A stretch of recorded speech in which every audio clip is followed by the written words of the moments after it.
Hey everyone, and welcome to Writing Better Fanfic. I figured that today it would be good to start things off with a simple but important piece of rhyming advice. And that is that one of the longest running writing tips I've heard is "said ain't dead." It crops up in tons of online topics on writing. Over on the National Novel Writing Month forums, it's always a conversation piece on any given year. People will debate back and forth on whether "said" is in fact dead, if it isn't, and how much you should follow that guideline. So, what does "said ain't dead" mean, ignoring the weird grammar and silly rhymes? It's the idea that you don't always need to use synonyms for the word "said." You don't have to flinch away from using "said" or be afraid of it. It's also the idea that constantly avoiding the word "said" is considered a beginner's mistake. It shows that someone is trying a bit too hard to spice up their writing. To look more at the thought process behind this, it's important to look at why someone avoids "said" in the first place.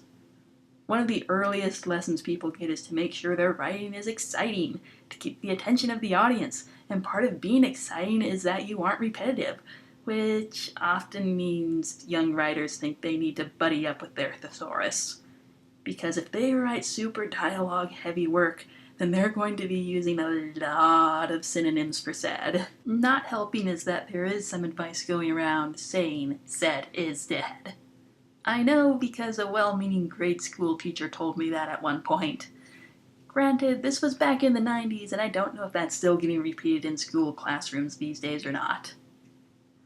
But avoiding "said" means extra work, and that attention to detail isn't necessarily a bad thing, but here's the thing about extra effort.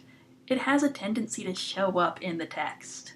Especially if a writer is taking out all of their bland words and replacing them with something more extravagant and exciting, and often forgetting that sometimes you just need a simple solution when it comes to showing who said what. I'm guessing it's clear what my stance is with this. I don't see "said" as a bad word, and I like it as a tool for readable, concise sentences.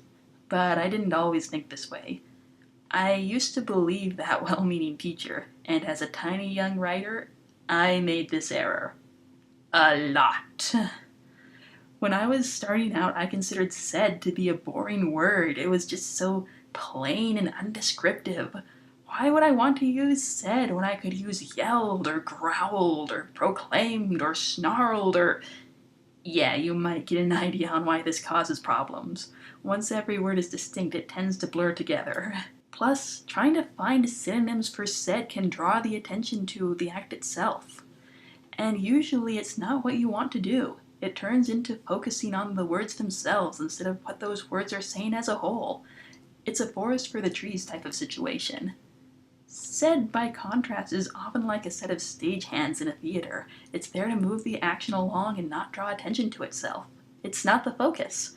And as a writer, it's important to ask what the focus is in a particular sentence, or in the moment. Is it the dialogue? The way the dialogue is said? Or the situation causing the dialogue?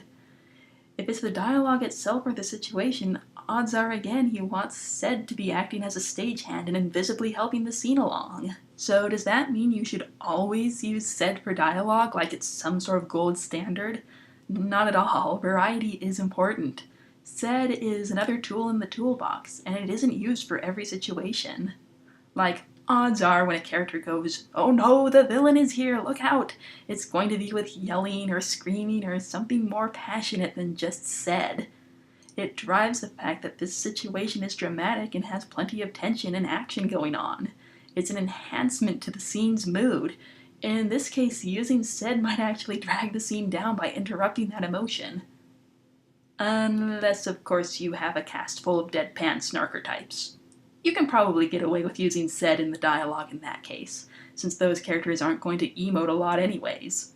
Always an exception for things. A third option is to describe what a character is doing when they speak, how the words rush out of them when they gasp for breath, or the way their voice is barely above a whisper to avoid alerting anyone nearby. Much like "said" or "yelled" or the like, it's another dialogue tag. It's where you break up the dialogue with actions pre, post, or in the middle of dialogue.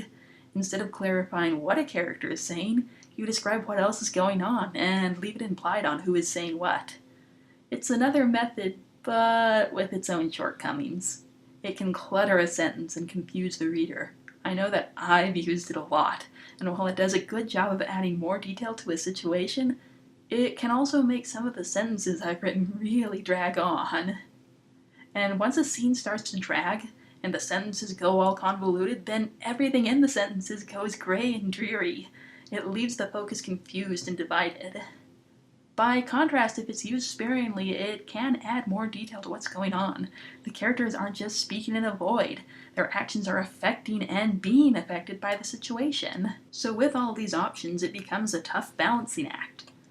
Do you go for the super descriptive but more noticeable words? Or do you play it quiet and risk being too bland or a scene killer? And I absolutely don't have a perfect answer for this, because every scene and situation is different and has different demands, just like there's different writing styles and different stories which are going to have demands of their own. And going deeper into fanfic territory, different canons have their own demands. Some characters are going to have more archaic ways of speaking or more modern dialogue, and the dialogue tags are going to reflect that. Granted, said remains one of those unobtrusive words that blends into any given canon. Truly, the little black dress of the dialogue world. But the general rules I've found are this. If you want to put more attention on the dialogue itself, use said. If you want more emphasis on how the dialogue sounds, use words such as shouted. And if you want to shift focus toward the situation, use a descriptive dialogue tag. And risk being a little clunky, but so it goes with that option. And this is super subjective, but I've found that what someone says is more important than how they said it. It's the dialogue itself that's the memorable thing, pure and simple. It's the main course, with the dialogue tags being the appetizer and the side sauce and maybe a nice little fizzy soda on the side. Important in enhancing the experience to be sure, but mostly there to support the main piece. Anyways, that's what I've learned from writing fanfic so far in regards to said, being dead, and everything in between. I hope that gives you some ideas on how to improve your dialogue and, well, not go crazy with the synonyms like I did. I'll see you guys next time with more fanfic writing advice. Until then, take care and write better fanfic. See ya soon.